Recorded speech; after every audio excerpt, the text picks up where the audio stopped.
It's May of 1842, and making its way through Cranston and into Providence is a train traveling on the Stonington Line, a railroad that symbolizes the sweeping changes that have been brought on by Rhode Island's newly industrialized economy.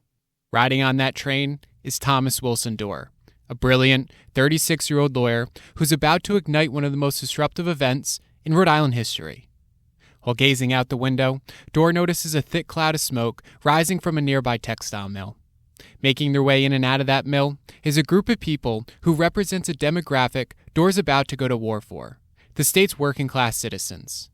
For years, he's fought tirelessly to persuade the Rhode Island government to extend voting rights to these people, only to be rejected time and time again. And so, with peaceful efforts proving to be ineffective, Dorr and his working-class allies have decided that it's time for more extreme measures. As the train approaches Providence, the city fills with hundreds of armed factory workers ready to fight for a set of rights that have been kept from them for far too long.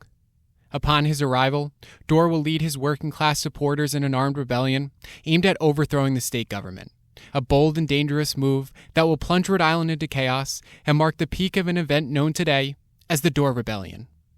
This monumental event illustrates the type of tensions that arise as Rhode Island becomes increasingly industrialized throughout the 19th century, a saga we'll watch unfold in Season 3 of the Story of Rhode Island podcast. To start our journey, we'll travel back to late 18th century Pawtucket, Rhode Island, so that we can watch Samuel Slater team up with a group of determined Rhode Islanders to ignite the American Industrial Revolution. Then, as the rate of industrialization continues to accelerate throughout the 19th century, a new set of people will make their way to Rhode Island and forever change the state's demographic. Over time, tensions will arise between these newcomers and the state's conservative ruling class, resulting in years of political instability, an armed rebellion, and the unjust execution of an Irish immigrant named John Gordon. Finally, just when it seems as though the state couldn't possibly be more divided, a sense of unity will be rediscovered when Rhode Islanders team up to help keep the Union intact during the Civil War. Season 3 will be a wild ride filled with inspirational highs and devastating lows.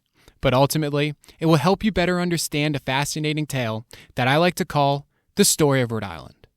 Enjoy Season 3, coming to you May 4th.